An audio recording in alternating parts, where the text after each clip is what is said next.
Hamas chief Yahya Sinwar का खात्मा हो चुका है। इजरायल ने अपने सबसे बड़े दुश्मन याहिया सिनवार को मार दिया। साउथ गाजा में ग्राउंड ऑपरेशन के तहत सिनवार को मारकर बेंजामिन नेतन्याहू ने 7 अक्टूबर 2023 अटैक का बदला भी ले लिया। याहिया सिनवार की मौत कंफर्म हो चुकी है, मगर उसकी मौत कैसे हुई, इसको लेकर अब पोस्टमार्टम रिपोर्ट में बड़ा खुलासा हुआ है।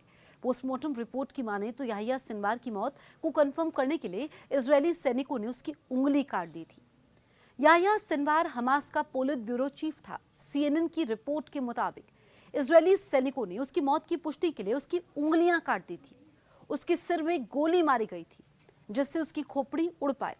उसका हाथ बुरी तरीके से घायल हो चुका था। रिपोर्ट में कहा गया कि इजरायली सैनिक जब सिनवार के ठिकाने में दाखिल हुए तो उन्हें याहिया सिनवार जैसा दिखने वाला एक शव मिला, मगर वो पूरी तरीके से कंफर्म होना चाहते थे। इसके लिए उन्होंने DNA जांच के लिए उसकी उंगली काट दी। दरअसल याहिया सिनवार इजरायल की जेल में पहले सजा काट चुका था। उसी समय इजरायल ने सिनवार का प्रोफाइल बनाया था। दरअसल 2011 में एक कैदी अदला बदली के तहत रिहा होने तक 2 दशकों तक सिनवार इजरायली जेल में बंद था।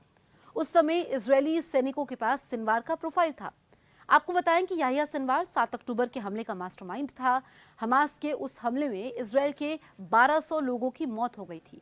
CNN ने Israeli national state of forensic medicine के चीफ पैथोलॉजिस्ट चेन कुगेल के हवाले से अपनी रिपोर्ट में दावा किया कि जब इजरायल लेबोरेटरी ने प्रोफाइल बनाई तो हमने उसकी तुलना उस प्रोफाइल से की जो याहिया सिनवार के कैदी के रूप में यहाँ रहने के समय की थी, जिसके बाद हम DNA से उसकी पहचान कर ये पता लगा पाए।